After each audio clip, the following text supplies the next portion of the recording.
In tukaj se pa zgodi to, da imate sicer občutek, da ste se svobodno odločili, v resnici je pa že pred vašo svobodno odločitvijo vaš mišičen tonus, drža telesa, vzorci notranjega stanja, so že sprejeli to odločitev ali so pa na njo zelo močno vplivali. Seveda to se lahko vidi v vašem pogledu, če se opazujete ali pa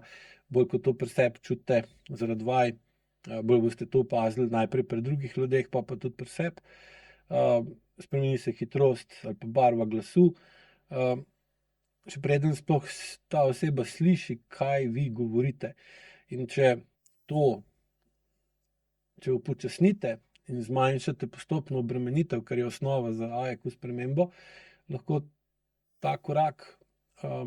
opazite, to sosledje dogodkov opazite kot neke vrste počasnem posnetku in vam začnejo te zgodnji deli vplivov postati vedno bolj čutni. Opazite, da se vam, še preden se odločite, kam boste šli, dvigne peta, da premaknete težo, da se spremeni napetost v kolenu, da se premakne tudi medenica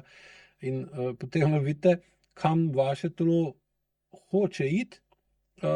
mogoče pa niti ni to povezano s tem, da bi vaša zavest dejansko hotela tam iti, če ne bi že telo prej se instinktivno ali pa zaradi podzavestnih vplivov pripravil, obrnil v določeno, že hotel iti v določeno smer in je seveda verjetnost, da bo tudi vaša zavest potem dobila občutek,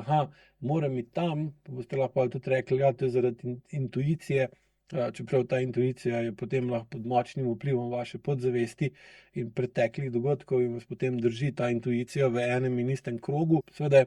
vodi v to, da se zataknete v določeno vedenje in se vam kar naprej dogajajo iste stvari in potem imate občutek, da je pač to vaša usoda in da ne morete si nič pomagati. In tudi ta razlika, ko to začnete čutiti, vam vedno bolj skozi nižanje SMA, pa SMZ in večanje svoje telesne in čustvene zrelosti omogoča, da opazite razliko med impulzom in med dejanjem. In na tak način seveda lažje razumete, kaj vse vpliva na vaše odločitve in potem lahko lažje premislite, ali so te vplivi, ki jih imate, primerni, ali so mogoče že preživeti, ali so te vplivi taki, ki so vam že v preteklosti omogočili ali pa vas usmerili, da ste naredili določene stvari na določen način, pa ste pa spoznali, da bi bilo mogoče boljše, če ne bi, ampak boste naslednjič naredili spet isto stvar, in bolj kot to razumete, seveda lažje se zgodi, da boste pred določenim odgovorom, pred določenim nakupom, pred odhodom ali pa pred konfliktom zaznali to pripravo in jo preverili, in potem boste lahko to dejanje izvedli ali pa ne, ampak boste lahko ga izvedli s prilagojenostjo in bolj pod vplivom zavesti, kar pomeni, da ne boste ponovili enakega dejanja na podzavestni ravni in s tem boste spremenili vpliv podzavesti in s tem bo tudi telo postalo boljši kompas, ki vam bo kazalo, kam greste in koliko popačeno mogoče kaže. In bolj, ko boste to popačitev razumeli, bolj boste lahko delali zavestne korekcije, da boste počasi kljub tej popačitvi prišli tam, kamor želite,